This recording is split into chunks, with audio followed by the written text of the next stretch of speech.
Bumabati po ako ng magandang araw sa lahat ng sumusubaybay sa channel na ito. Tawagin niyo na lamang po ako sa palayaw kong Kiko.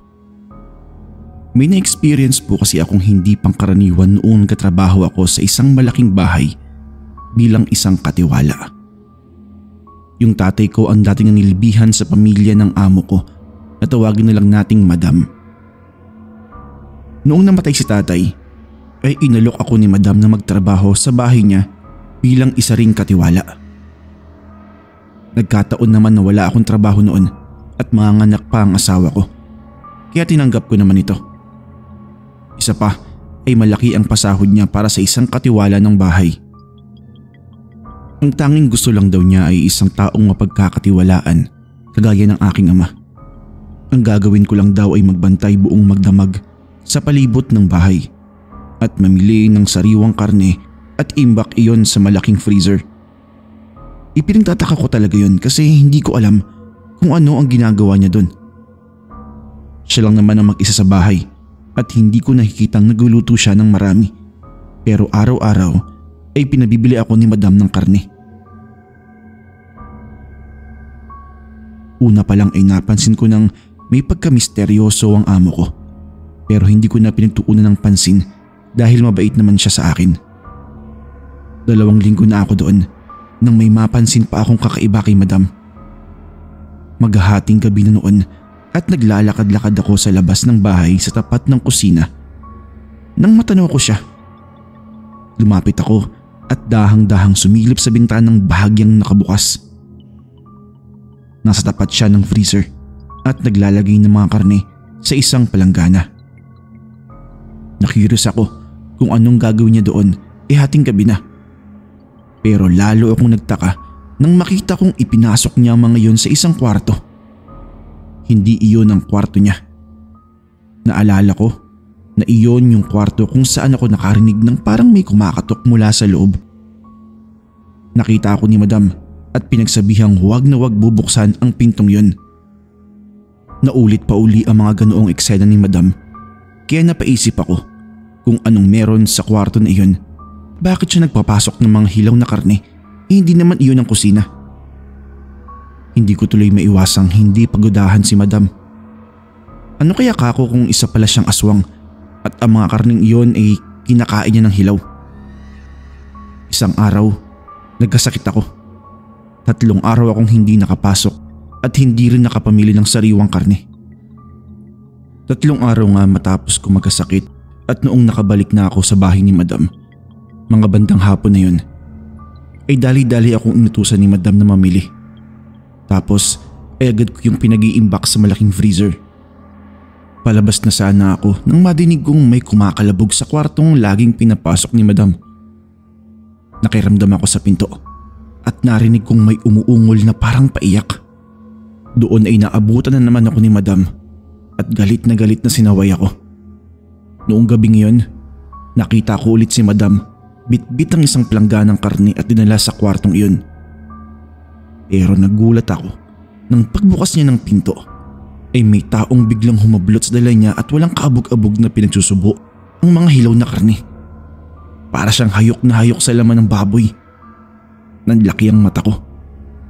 Bago pa biglang naisara ni Madam ang pinto ay nakita ko pa ang anyo noong taong nasa loob ng kwarto. Isang babaeng maganda ang mukha pero may mabalasik na anyo. Mapupula ang mga mata nito at may matutulis na pangil. Inisip ko pa kung namamalikmata lang ba ako, pero pilit kong binalikan sa isip ko ang nakita ko. At napagtagpi-tagpi ko ang mga hindi normal na nangyayari sa bahay na yun. Yung misteryosong kilos ni Madam na pagpasok niya ng hilaw na karne sa silid na yun at yung tao na nasa loob noon. Naalala ko na sabi ni tatay ay mag-ina ang amo niya. Pero mula nang pumasok ako doon ay hindi ko naman nakikita yung anak ni Madam. Doon ko rin nakumpirma na yung sinasabi ni tatay na anak ay ang aswang na anak ni Madam. Yun siguro ang tinatago niyang lihim sa likod ng kwartong yun.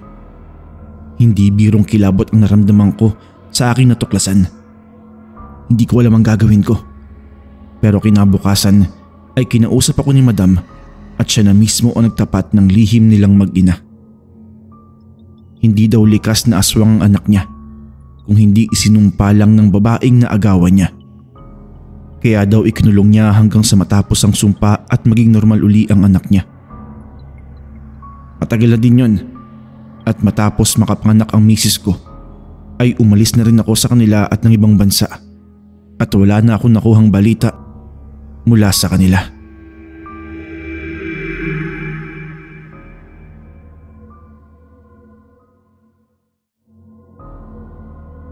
Ako po si Edmar, natubong Bicol.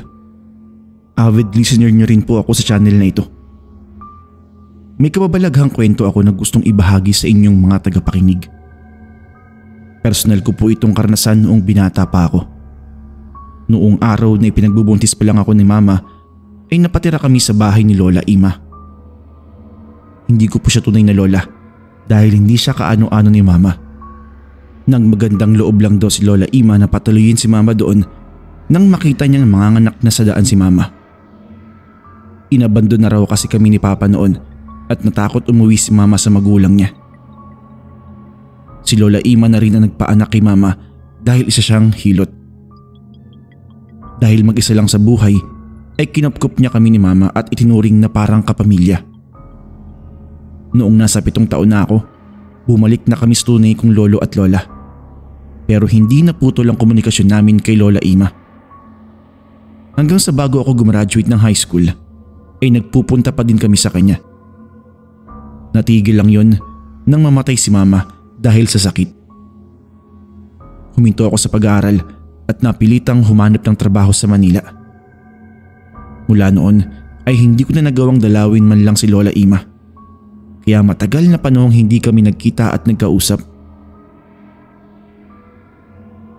Ilang taon pa ang lumipas noon. Isang araw, may nangyari sa akin na kinailangan kong pansamantalang magtago. Si Lola Ima ang naisip kong puntahan noon. Kabisado ko pa naman ang daan papunta sa bahay niya. Ang inaalala ko lang ay kung buhay pa kaya siya. Sa tansya ko kasi ay mas tumanda na siya noong mga panahon na yun dahil senior na siya nang tumira kami ni Mama sa kanyang bahay. Noong makarating ako sa bahay niya, ay halos wala namang pinagbago yun. Tinawag ko si Lola at lumabas ang isang babaeng sa tingin ko ay nasa 40 ang edad. Hindi ko sigurado pero basta parang konti lang ang agwat niya sa akin. Hindi ko kilala yung babaeng yun. Kaya nagtaka talaga ako na mayroon na palang kasama si Lola Ima. Nakita ko ang panlalaki ng mata noong babae.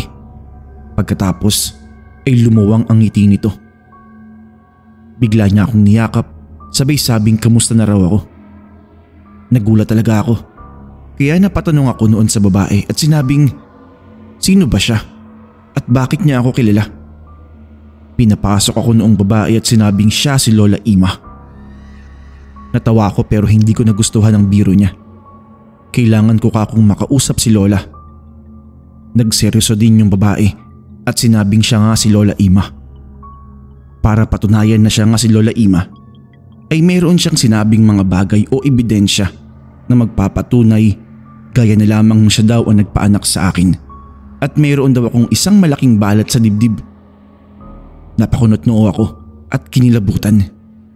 Hindi dahil tama siya, kung hindi dahil habang tinititigan ko siya ay nakikita ko ang mukha ni Lola Ima at ang pamilyar na malaking nunal niya sa tuluan ng luha. Hindi ako maaaring magkamali. Siya nga si Lola Ima. Pero paano? Paano ka kung nangyaring naging halos magkaedad ang itsura namin? Kung tutuusin, dapat noon ay uugod-ugod na siya. Sumagot lang ito na huwag ko na raw alamin. Basta ang importante ay naroon pa siya. Walang pag-aalangan na tinanggap niya ako. Pero ako naman yung nag-alangan kung tama bang nandoon ako. Una kasi, alam kong may itinatagong lihim si Lola Ima. Imposibleng basta siya bumalik sa itsura ng kabataan niya kung wala siyang ginawa. At isa pa, nakakailang kasi kung titingnan. Halos para lang kaming magjowa noon. At maganda pala si Lola noong kabataan niya. Hindi ako dapat mag-isip ng mali siya at kailangan ko ng matitirhan kaya nanatili ako doon. Pero isang araw, hindi ko akalaing matutuklasan ko ang lihim ni Lola Ima. Hating gabi yun nang makaramdam ako ng alinsangan sa paligid. Hindi na ako makatulog kaya lumabas ako ng bahay at nagsigarilyo sa ilalim ng puno. Tapos nakita ko si Lolang lumabas ng bahay at pumasok sa palikuran na nasa likod ng bahay. Hindi ko alam kung bakit siya pumunta doon, gayong may palikuran naman sa loob ng bahay. May hinalang nabuo sa isip ko kaya agad ko siyang sinundan. Pero nagimbal ako nang makita kong may umaagos na pulang likido mula sa loob ng palikuran. Kinakabahan ako habang dahang-dahang sumisilip. At doon nakita ko si Lola Ima naliligo gamit ang isang timbang puno ng sariwang dugo. Muntik na ako mapaduwal dahil sa malansang amoy noon. Kung anong klaseng dugo yun, hindi ko na alam. Ang alam ko lang, siguro ay iyon ang dahilan kung bakit nananatili siyang bata kumpara sa edad niya. Kung ano man ang dahilan ni Lola kung bakit niya ginagawa yun, hindi ko na inalam. Umalis rin ako kinabukasan at hanggang ngayon ay wala na akong balita kay Lola Ima.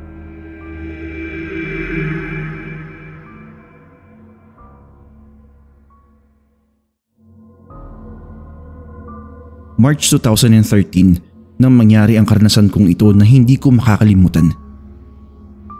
Itago niyo na lamang po ako sa pangalang Albert. Isa po akong guro sa mababang paaralan dito sa probinsya namin. Hindi ko na lang po babanggitin ang mga totoong pangalan ng tao at lugar na kasama sa kwentong ito para na rin sa kanilang seguridad at privacy. May 3 taong mahigit na po akong nagtuturo sa eskwelahan iyon nang dumating doon si Mira. Guro siya sa unang baitang habang ako naman ay grade 6 ang tinuturuan. Siya yung tipo ng babae na kalingon-lingon talaga. Unang kita ko pa lang sa kanya ay hindi ko na siya maalisan ng tingin. Kaya inalam ko ang pangalan niya at mula noon ay palagi ko na siyang palihim na sinusubaybayan. Sa edad kong iyon na 26 ay first time ko lang magka-interes sa isang babae. Si Mira pa lang talaga yung nagustuhan ko. Bukod sa maganda at maamo niyang mukha, ay may kakaiba sa kanya na nakaakit ng husto sa akin. Misteryosa ang dating niya na para bang may lihim na itinatago. Kinakantsawan nga ako ng best friend ko nang aminin ko sa kanya na gusto ko si Mira. Sa wakas daw ay tumibok na din ang puso ko. Pero sa malas ay mukhang mahihirapan ako dahil mukhang mailap nga daw si Mira. Ayun nga dagdag pang wala pa akong experience sa panliligaw kaya hindi ko alam kung paano gagawa ng first move. Pero nagtagumpay naman akong makilala siya ng personal at makausap ng sarilinan. Halata kong ilag na ilag siya at hindi komportable. Gusto kong mainsulto pero hindi lang naman daw siya sa akin ganoon kung hindi maging sa lahat ng mga co-teachers namin. Kaya wala siyang masasabing kaibigan sa school. Pero porsigido talaga ako. At dahil ayaw niyang makipag-usap sa akin, ay dinaan ko sa pag-text at pa-flowers. Nakita ko namang inuuwi niya ang mga yun, pero parang wala talaga siyang interes. Sa tingin ko naman ay wala siyang boyfriend dahil wala naman ako nakikita na naghahatid sundo sa kanya. Isang araw, nagplano akong puntahan siya sa classroom pagka-uwian. Hapon na noon at bala ko siyang ihatid. Kaya pasimple ako nagpadaan-daan doon at hinintay na maglabasan lahat ng estudyante niya. Nakita niya ako kaya kinawayan ko siya. Pero blanko lang ang ekspresyon ng mukha niya. Nasa likod ako ng pinto at nang makalabas ang huling bata ay mabilis akong pumasok sa silid nila. Kamunti ko pang maapakan ang nasa lubong kong pusang itim na bigla na lang sumulpot. Pero nagtaka ako dahil wala na si Mira doon. Nadismaya ako. Sigurado naman akong hindi ko pa siya nakitang dumaan. Pero bakit bigla na lang siyang nawala? May sa taga-bulag yata ang babaeng yun. Hindi ko alam kung paano makaka-first baseman lang kay Mira. Masyadong malupit. Ni ayaw magpalapit.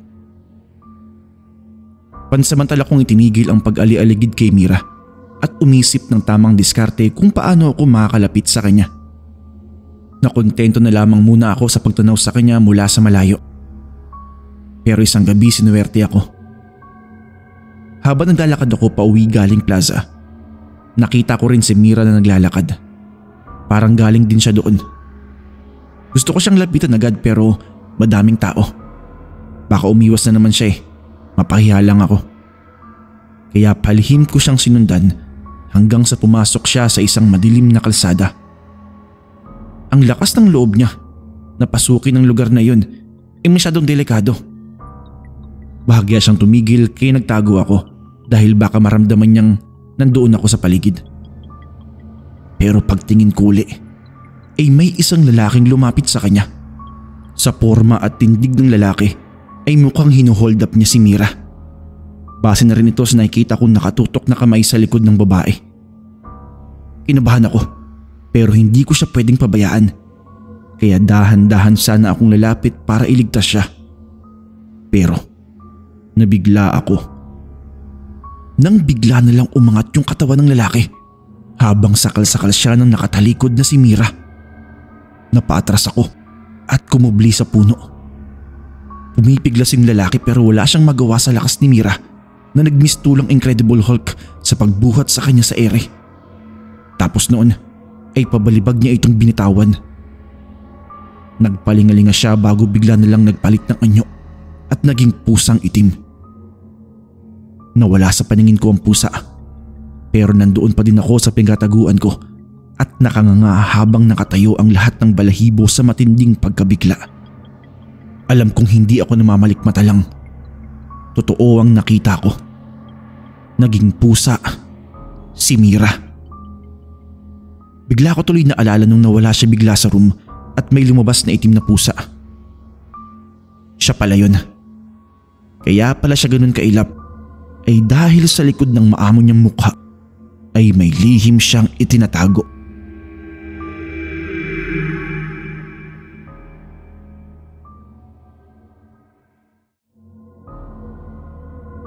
Magandang gabi po sa inyo. Ganoon din sa inyong mga listeners. Tawagin niyo na lamang po ako sa pangalang Choi. Bata pa lamang ako ay palagi na akong tinutukso ng mga kalaro ko na anak ng isang mangkukulam. Hindi ko alam kung bakit nila sinasabi yun. Basta ang naaalala ko, una kong narinig yun sa nanay ng tatay ko noong nag-away sila ni nanay. Mula noon, iyon na ang naging panukso nila sa akin. Sabi naman ng nanay ko, huwag ko na lang daw pansinin dahil hindi naman yun totoo. Naghiwalay si nanay at tatay at umalis kami sa lugar na yun. Solo akong binuhay ni nanay at nakita ko naman lahat ng sakripisyo niya para sa akin. Hanggang sa nakatapos ako at nakapagtrabaho.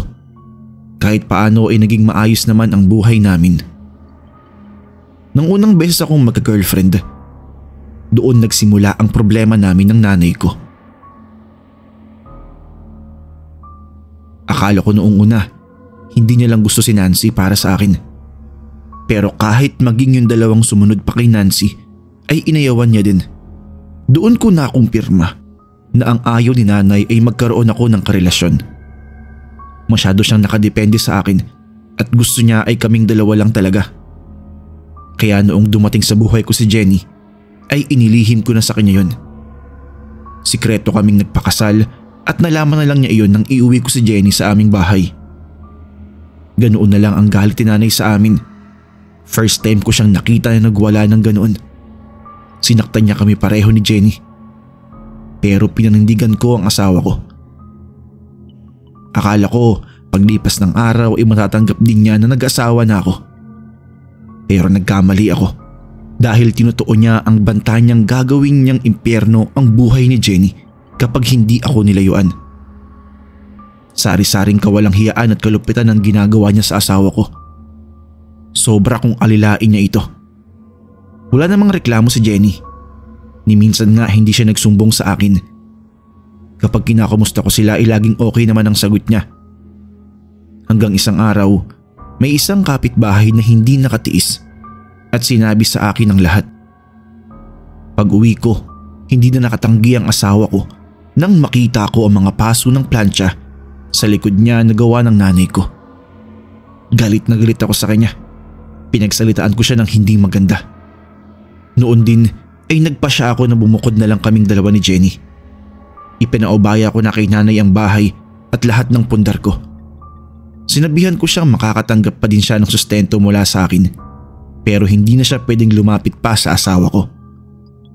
Nakiusap si nanay, nagmakaawa, pero nagmatigas ako dahil iyon lang ang nakikita kong solusyon sa problema.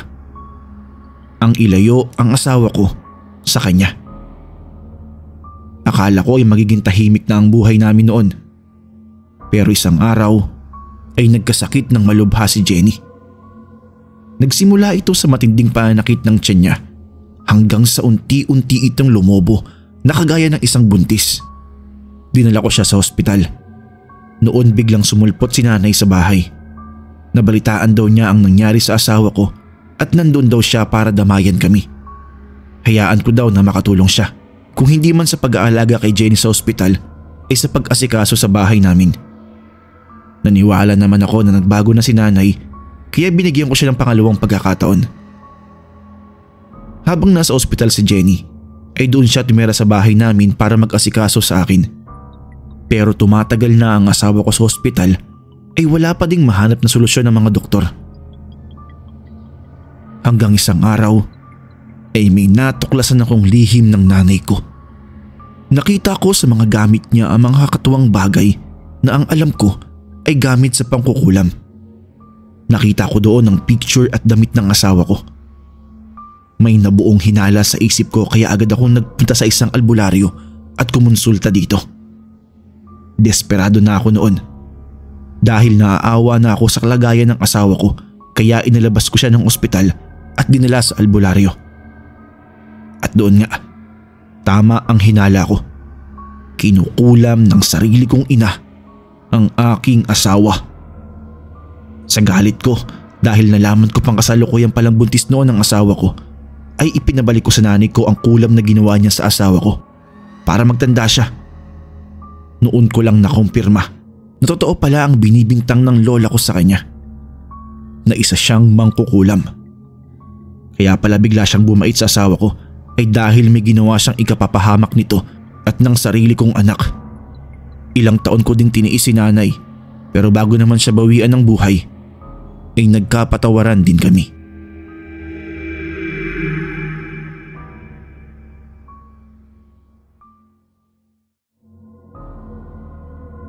Tonton na lang po ang itawag niyo sa akin.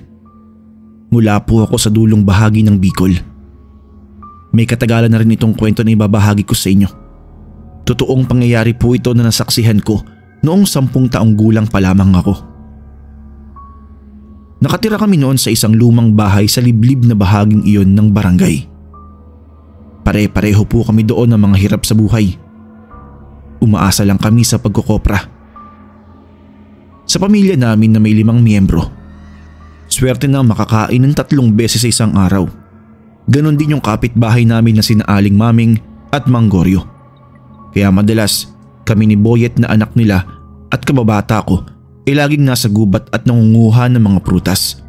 O hindi naman kaya ay nagtsatsagang mga alkal ng kamoting kahoy para lang may makain. Sa ganon namin iniraraos ang buhay namin. Pero isang araw, napansin na lang namin na unti-unting nagbabago ang pamumuhay ng pamilya ni na Aling Maming. Madalas na silang lumiban sa pagkukopra. Umaalis silang mag-asawa pagkatapos ay sasabihing pupunta sa bayan. Pagbalik ay hindi na magkanda o gaga ang mga ito sa kanilang mga pinamili. Dahil nga salat kami noon sa lahat ng bagay, kaya manghang-mangha na ako sa dami ng pagkain, damit at mga bagay na nabibili nila. Nakita ko yun nang minsang pumunta ako sa kanila at ayain ko si Boyet na manguha ng prutas sa gubat. Hindi siya pinayagan ni Aling Maming dahil may pagkain naman daw sila, pero binigyan naman niya ako ng tinapay. Pag-uwi ko sa bahay ay kinuwento ko yun sa aking nanay.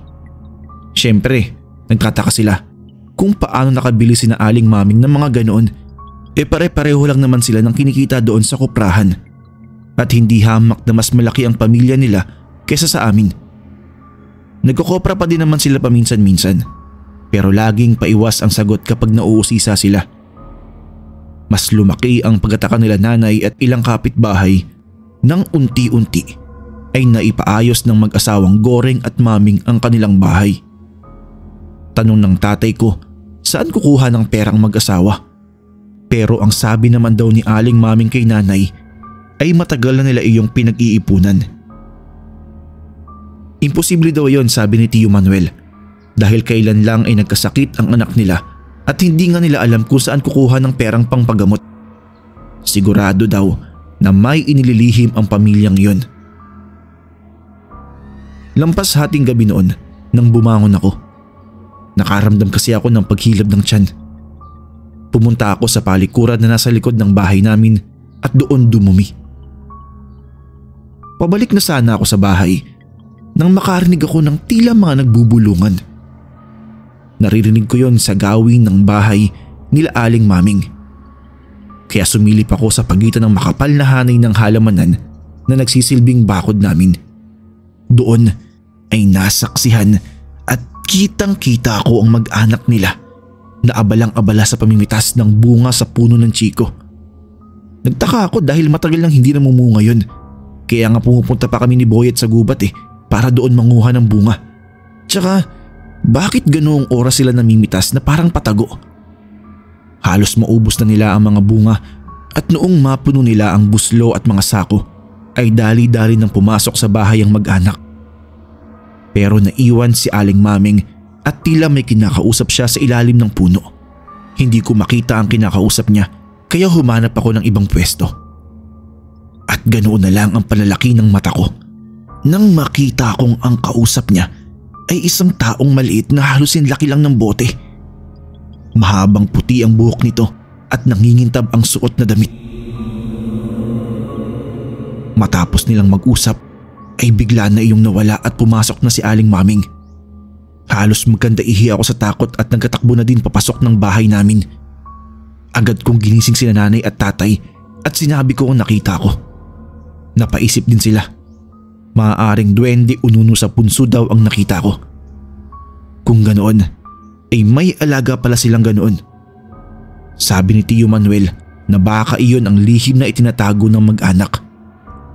Baka daw may kung ano doon sa prutas at yun ang pinanggagalingan ng kanilang swerte. Kinabukasan ay nakita ko nga na hitik sa bunga ang puno. Inutusan ako ni Tio Manuel na manguha pero nakabantay ang ilang anak ni Aling Maming. Kaya nung gabi ay sumalisi si Tio Manuel pero wala daw siyang nakita ni isang bunga ng puno. Sabi ni tatay ay huwag nang pag-interesa ni Tio Manuel ang puno. Anumang biyaya ang bigay ng bantay ng punong yun ay para lang siguro iyon kina Aling Maming. Ang pamilya nila ang napili. Nang umayos ang buhay nila ay bigla na lang nawala ang puno ng chiko sa kanilang bakuran.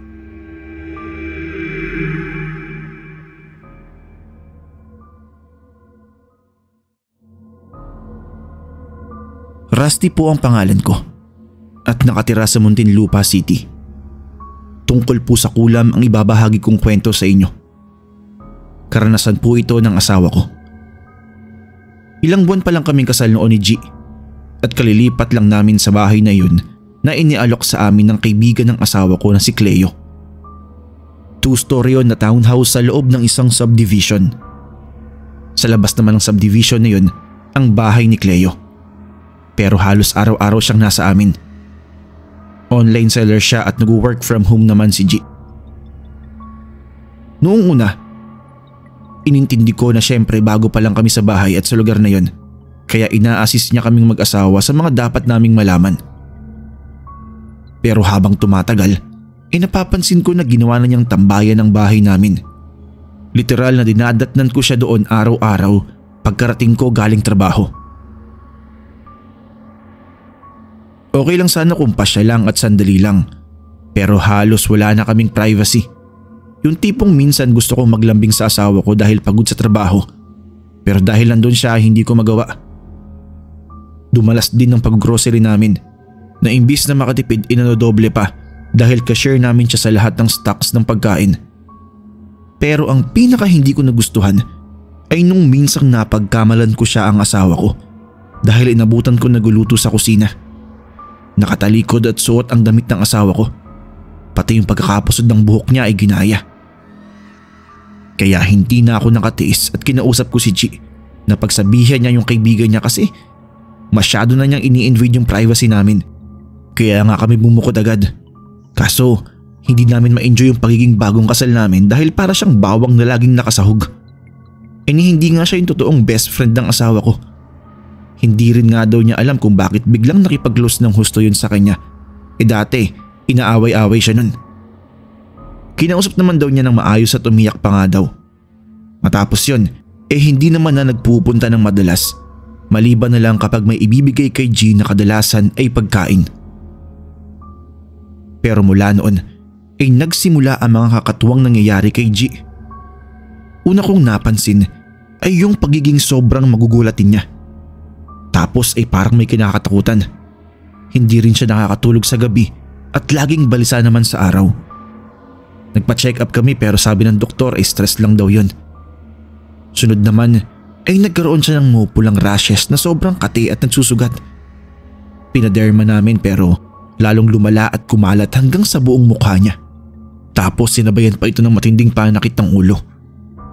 Noong mga panahong iyon napansin ko na ni Silip ay hindi ginagawa ni Cleo. Kung kailan alam niyang may pinagdadaanan ng asawa ko ay hindi man lang niya magawang makadalaw. Yung matandang babae sa tapat namin, minsan pumunta siya. Kukumustahin lang daw niya si G dahil nalaman niya ang kalagayan nito. Tapos napailing ito nang makita ang asawa ko. Huwag ko na raw ibalik sa doktor si G dahil hindi yun ang kailangan niya. Kinukulam daw ang asawa ko. Nabigla kami. Sino naman kako ang gagawa nun sa asawa ko? Kung magtitiwala daw kami sa kanya ipapagalingin niya ang asawa ko. Malalaman daw namin kung sino ang gumawa noon dahil ibabalik niya dito ang mga espiritong inutusan niya para kulamin si G. Taga-Siquijor daw siya at isang manggagamot. Pero matagal niya itong hindi ginagawa. Naawalan daw siya kay G at nawiwili na daw yung mangkukulam na yun dahil may ginawa na rin siya ng ganoon. Sa kagustuhan kong gumaling ang asawa ko ay buong buo kami nagtiwala kay Nanay Ebeng. Ginamot niya si G at ayon sa kanya ang may gawa daw noon ay isang taong hindi iba. Pero malaki ang lihim na galit at inggit sa asawa ko. Malalaman daw namin kung sino dahil kusa siyang babalik sa amin para alamin ang kalagayan ng kinulam niya. At makikita daw namin na ang mga ginawa niya kay G ay bumalik na sa kanya. Isang araw ay nabigla nga kami nang pumunta si Cleo sa bahay. Kinukumusta niya si G. Kita namin ang gulat at pagdilim ng mukha niya nang makitang okay na ang asawa ko. Mabilis siyang nagpaalam pero kahit mahaba ang suot niya ay nakita namin ang nagsusugat na balat niya. Kung ganoon, siya pala yung may lihim na galit sa asawa ko at may kaalaman siya sa pangkukulam. Ang kaso ay bumalik sa kanya ang lahat ng ginawa niya.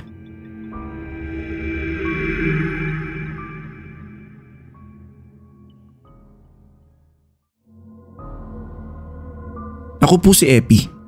Mayroon po akong ibabahaging kwento sa inyo. Mga nasa edad 13 ako nito. Tungkol po ito sa kababata kong si Moy. Kalaro at kapitbahay ko siya noong sa probinsya pa kami ng Quezon nakatira. Panganay siya sa kanilang 4 na magkakapatid at sa kanilang 4, siya lang ang naiiba ang itsura. Kung anong ikinaputi at kinis ng 3 niyang kapatid, ay siya namang ikinaitim ng balat niya. Wala halos itinagong puti maliban sa ngipin. Ang mga mata niya kasi ay medyo madilaw na akala mo ay may hepa. Kaya madalas ay tampulan siya ng tukso ng mga kalugar namin. Guruto ang tawag sa kanya at ginagawa siyang panakot ng mga tanda sa mga maliliit na bata. Pero kahit ganoon ay mabait na bata si Moy. Hindi siya nagtatanim ng galit sa mga taong kumukutya sa kanya. Iyon kasi ang turo sa kanya ng nanay niyang si Aling Rosa. Na huwag daw niyang papansinin ang kahit anong naririnig niya. Lalo na doon sa mga taong nagsasabing ampun lang siya. Dahil hindi daw iyon totoo. Anak daw nila siya ng tatay Lito niya. May mga bulong-bulungan kasi na di umano ay hindi totoong anak ni Mang Lito si Moy. Na si Moy daw ay anak noong lumampastangan kay Aling Rosa bago pa man sila ikinasal ni Mang Lito. Pero si Moy, bata pa lang talaga kami may kakatuwa ng ikinikilos. Sa kalagitnaan kasi ng paglalaro namin ay bigla-bigla na lang siyang matutulala na parang takot na takot. May nakikita daw kasi siyang itim na anino na nakatingin sa kanya at parang tinatawag siya. Madalas niyang makita yon sa likod ng mga puno. Pagka ganoon na siya ay hindi ko maiwasang makaramdam din ng takot. Minsan naman, kwento niya habang natutulog daw siya ay nagigising siya dahil pakiramdam niya ay may nakamasid sa kanya. Tapos makikita niya na may tao nga sa paanan niya. Pero hindi niya alam kung babae ba ito o lalaki. Kasi mahaba ang buhok pero malaki ang katawan at puro itim lang daw ang nakikita niya. Hindi niya alam at matukoy kung iyon din ba yung nakikita niya sa ilalim ng puno. Isang araw, habang naglalakad kami ni Moy papalabas ng kakahuyan, ay napansin kong parang may sumusunod sa amin. Nauuna ako maglakad noon. Nilingon ko si Moy na nasa likuran ko para sabihang magmadali na sa paglalakad. Pero nabigla ako nang makita ko ang isang maitim na nilalang na sumusunod sa likod ni Moy. Nanlaki ang mata ko, hindi lang dahil sa takot, kung hindi dahil sa halos iisa sila ng itsura ni Moy. Hindi pala siya isang anino lang, may wangi siya ng isang tao at para nga silang pinagbiyak na uling ng kaibigan ko. Nang makita ni Moy ang reaksyon ko ay napalingon din ito. Nagulat siya at biglang nanginig ang katawan niya. At yung sigaw niya na yun ay sinabayan niya ng pagkaripas ng takbo. Naiwan akong tulala at halos di makagalaw sa takot, pero nagawa ko ding makatakbo. Umiiyak si Moy nang maabutan ko siya sa kanila. Natatakot daw siya doon dahil bakit parang magkamukha sila. Hindi ko masagot si Moy dahil kahit ako hindi ko rin alam kung bakit magkapareho ang itsura nila. Mula noon ay hindi na naglalabas ng bahay si Moy dahil sa takot doon sa itim na nilalang. Kaya ako na lang ang parating pumupunta sa kanila. Nasa high school na kami nang maratay si Aling Rosa sa sakit. Bago siya tuluyang binawian ng buhay, ay nagawa pa niyang ipagtapat kay Moy ang totoo nitong pagkatao. Pero bago yon, ay humingi siya ng tawad sa paglilihim nito ng katotohanan.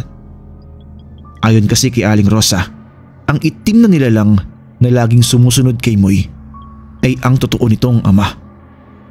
Minsan daw ay inabot si Aling Rosa ng dilim sa daan. Natsyempohan siya ng malignong yon na matagal na daw niyang napapansin na sumusunod sa kanya. Tinangay daw siya noon sa kakahuyan at nilapastangan siya. At doon nga, ipinagbuntis nga niya si Moy. Pero sa kabila noon ay tinanggap niya si Moy, maging ni Mang Lito na bukod tanging nakakaalam ng lihim nila. Itinuring siya nitong parang tunay na anak. Naroon kami ng nanay ko noong mga oras na yon at nabigla talaga kaming lahat sa ipinagtapat ni Aling Rosa. Noong mawala si Aling Rosa ay nawala din ng matagal si Moy. Walang nakakaalam kung saan siya nagpunta. Lumipat na rin kami ng bahay noon kaya nawala na rin ako ng balita sa kanya.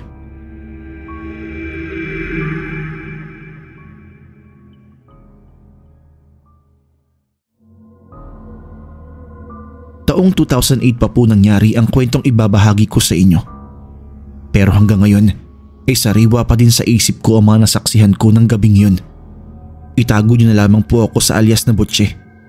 Sa ngayon ay 41 na ang edad ko at nagatrabaho bilang driver sa isang politiko. Sa kakapakinig ko ng mga istorya dito, inaisipan ko na nga ding ipadala itong sariling karanasan ko na to. Noong mga panahon na yun, sa lugar namin sa Cavite, ay may isang lugawan na sikat at dinarayo pa ng mga taga-ibang bayan.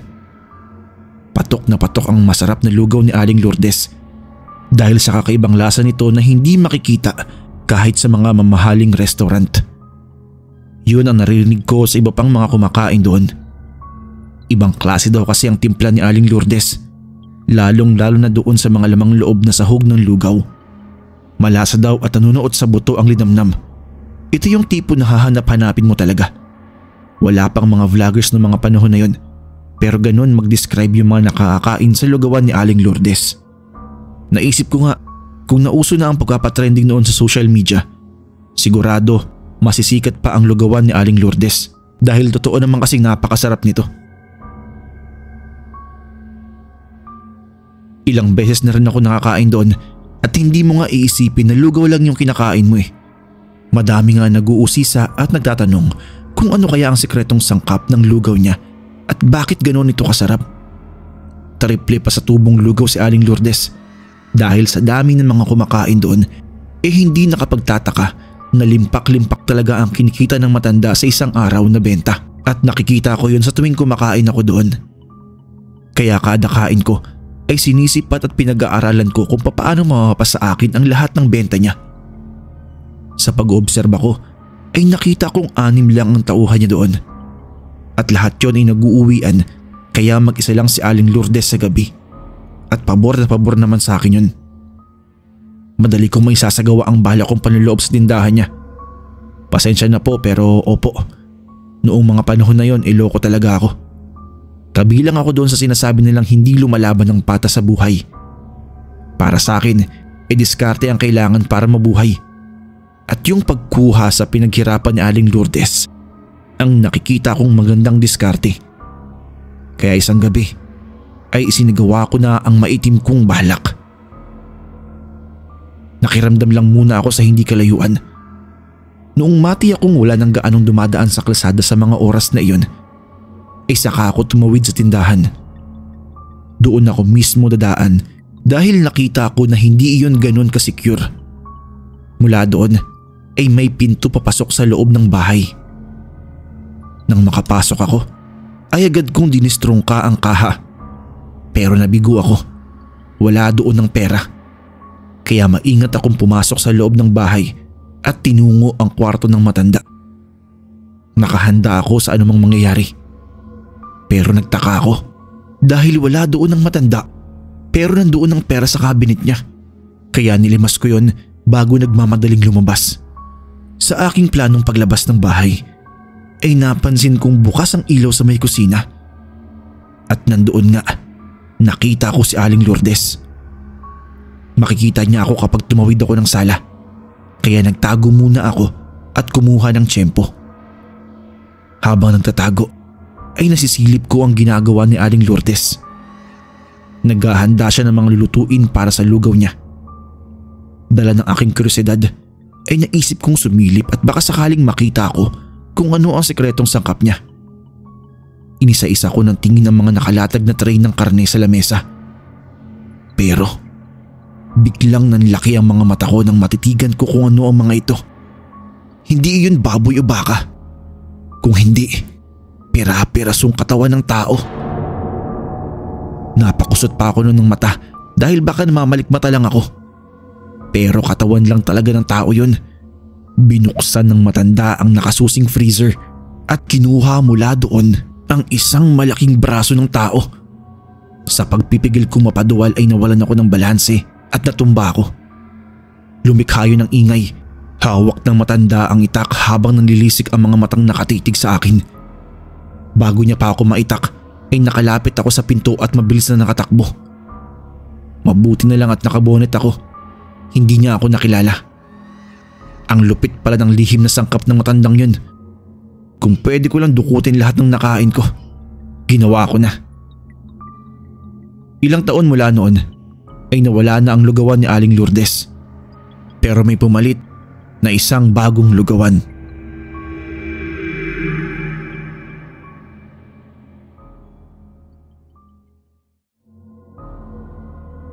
Yung ibang eksena po dito sa istoryang ibabahagi ko ay personal ko pong nakita.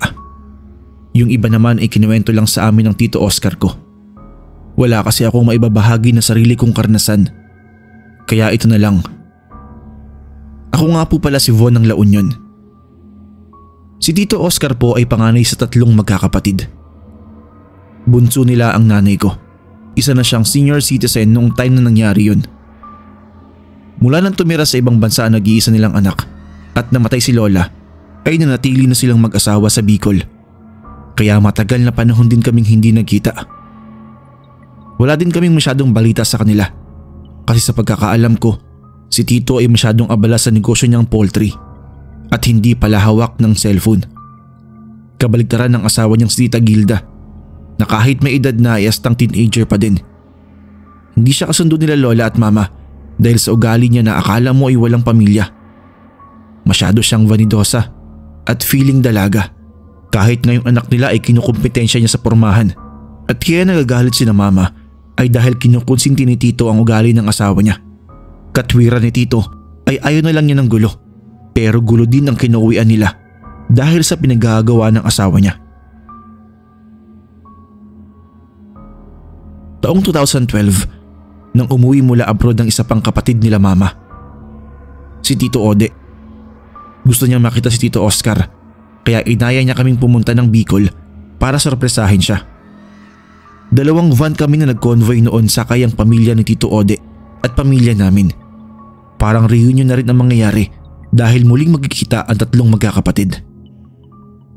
Walang kaalam-alam si Tito Oscar kaya nasurpresa talaga siya, pero mas nasurpresa kami nang makita namin si Tita Gilda.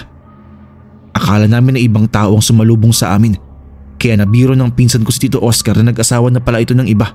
Mabuti naman daw at natauhan na si Tito. Pero bigla niyang natutup ang bibig nang sabihin ni Tito na si Tita Gilda yun. Nasyak kami at hindi makapaniwala. Magkasing edad lang sila ni Tito Oscar, pero ang itsura ni Tita Gilda ay parang kaedad lang namin na nasa late 20s. Yung asawa ni Tito Ode, palibasa laking Amerika kaya may pagkaprangka. Binarabara siya. Kahit daw anong gawin niyang pagpaparitoke para magmukhang teenager, sa birth certificate niya ay matanda pa din siya. Nagkakatensyon na kaya pumagitna na si Tito Oscar. Sa galit ay umalis ang asawa niya. Noon naman siya kinausap ni na mama. Si Tito kasi ay halata ng senior citizen. Parang mas tumanda pa nga ito kaysa sa edad niya. Sa konsumisyon siguro sa asawa. Pero hindi daw nagparitoke si Tita Gilda. Kasi umalis lang daw yun ng 3 araw at pagbalik ay batang-bata na ang itsura. Kahit anong paamin niya ay ayaw sabihin nito kung paano siya bumata. Dagdag pa doon ang lalong pagala ng ugali ni Tita Gilda. Naging wild dito at kung umasta ay parang walang asawa na kung kani-kanino sumasama. Mahal lang talaga ni Tito ang asawa niya kaya nagagawa niyang itolerate ang mga ginagawa nito. Hanggang isang beses ay napansin daw ni Tito na sa tuwing mag-uumpisang kumulubot ang balat ni Tita ay nagkukulong ito sa kwarto at paglabas ay bata na ulit. Naghinala siya na nandoon lang nakatago ang lihim ng asawa niya. Kaya noong magpaalam itong aalis ng ilang araw kasama ang mga kaibigan ay hinayaan niya lang. Sinamantala daw niya yon at naghalughog sa buong kwarto nila. Hanggang sa nakita niya sa ilalim ng kama ang isang itim na kahon. Hinila niya yon at nang buksan niya ay tumambad sa kanya ang madaming maliliit na botelya. May laman niyong tila maliliit na butiki na nakababad sa pulang likido. Kinilabutan daw siya at halos maduwal nang maisip na posible iyon ang iniinom ng asawa niya para bumata. Naalala daw niya na noong minsan nag-travel sila sa Antique ay may nakausap silang isang manggagamot at may inialok kay tita na pampabata. Hindi raw niya akalain na dahil sa takot ni Tita Gilda na tumanda ay sineryoso niya ang alok ng babae at posibleng ang binalikan niya iyon kaya nangyari ang lahat. Nagpasya siyang itapon ng mga botelyang yon para hindi na magamit ni Tita Gilda. Makaraan lang ang ilang araw ay bumalik na si Tita at nabigla daw siya sa itsura nito dahil mas tumanda pa ito kaysa sa tunay na edad. Iyon daw ang kapalit kapag hindi niya naagapan agad ang pag-inom ng likido. Galit na galit daw si Tita Gilda noon pero wala na siyang maiinom dahil itinapon na ni Tito ang lahat. Noong sumunod nga namin siyang makita ay mas matanda pa kay Tito ang itsura niya.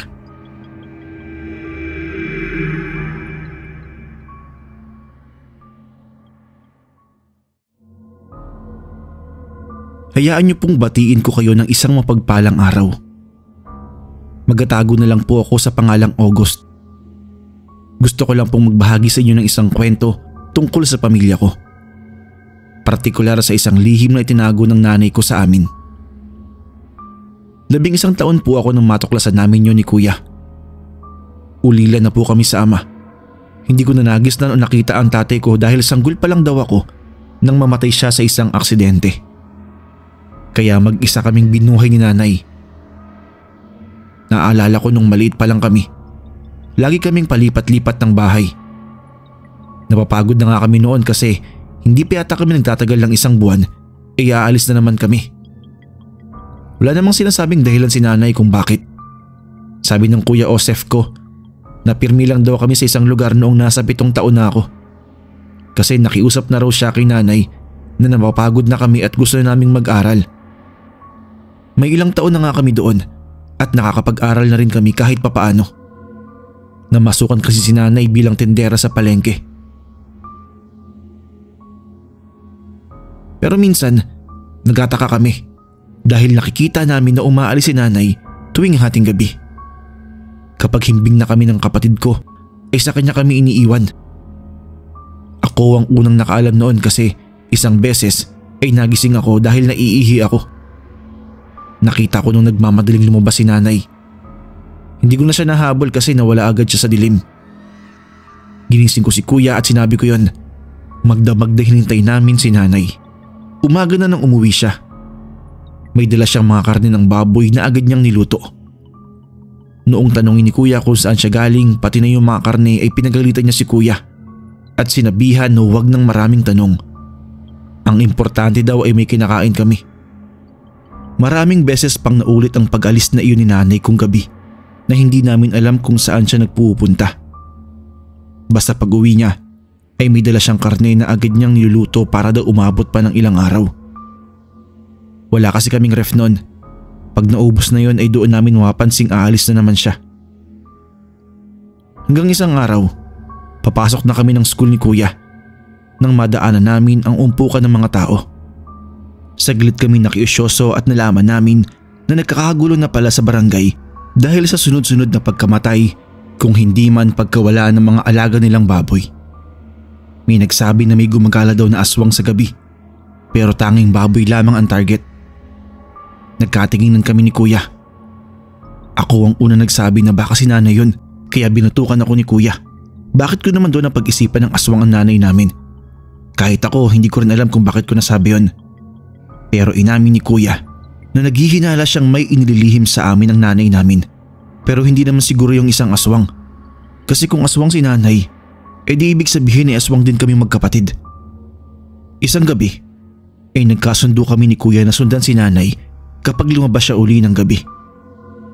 Sigurado kaming lalabas siya dahil ilang araw na lang ay ubos na ang aming karne. Nahahalata yata ni nanay nagising pa kami kaya hindi pa din siya umaalis. Kakahintay namin nakatulog na nga kami ni kuya. Naalimpungatan ako at dali-dali kong ginising si kuya dahil nakaalis na si nanay. Lumabas kami kahit hindi namin alam kung saan nahanapin si nanay. Malayo-layo na rin ang nalalakad namin nang biglang makarinig kami ng pag-igik ng baboy. Nakita ni kuya na may koral pala doon at nakita din namin si nanay. Pero nakakatakot ang anyo niya. Nilalapan niya ng buhay yung baboy. Muntik na ako napasigaw pero maagap na natakpan ni kuya ang bibig ko at nagtago kaming dalawa. Umiiyak na ako ng mga oras na yon dahil sa labis na takot at sobrang kilabot. Tinatanong ko kung bakit ganoon si nanay. Umiiyak na rin si kuya noon at sinabing hindi rin niya alam ang sagot. Pero tama daw ang kutob at hinala niya na may inililihim siya sa amin. Hindi namin nakalain na ganoon pala si nanay.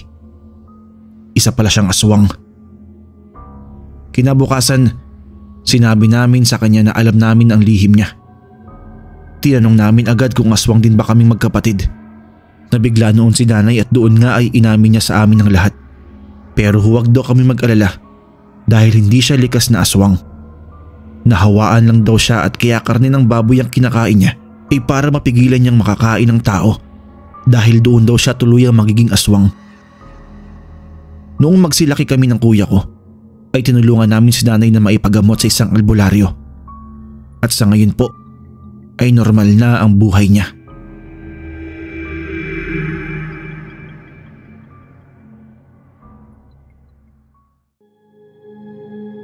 Hello mga kapasta, ako nga po pala si Sir Jax, ang boses at aktor sa likod ng Karimlan ng Lagim YouTube channel.